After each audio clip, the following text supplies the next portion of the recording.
Magandang araw po sa ating lahat. Magandang araw po lalong-lalo na sa ating Panginoon. Ako nga po pala si John Robin Medina. At ngayong araw po, January 13, 2025, araw ng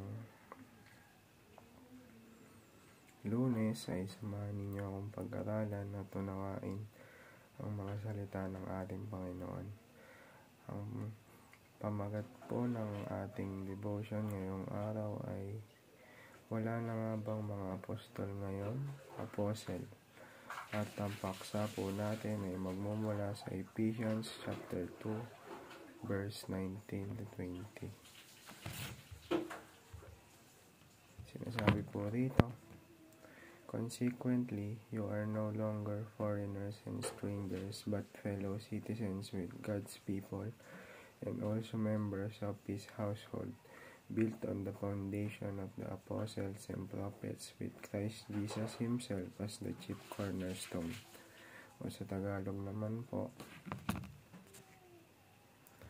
sa makatuwid, hindi na kayo mga dayuhan o taga-ibang bansa, kundi mga kababayan na ng mga hinirang ng Diyos, at kabilang sa Kanyang sambahayan. Tulad ng isang gusali, kayo itinayo sa pundasyong inilagay ng mga apostol at mga propeta, na ang batong panulukan ay si Kristo Jesus. At para po sa ating katuruan ngayong araw, unang-una, there are no more apostolic office today. Sa ikalawa naman po, the apostles and prophets' teachings are the foundation of the church. At sa ikatlo, at huling katuruan ngayong araw, the apostles are witnesses of Christ.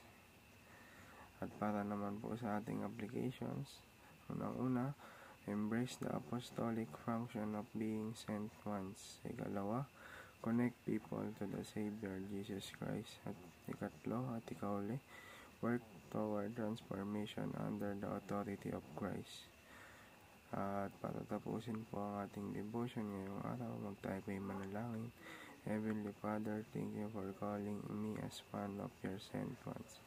I know you have a purpose for my life and I want to fulfill it. Help me to be obedient to your will and faithful in all that you ask of me. Strengthen my heart to trust you even when the path feels uncertain. Lord, I ask for wisdom and courage to share your love with my family and friends.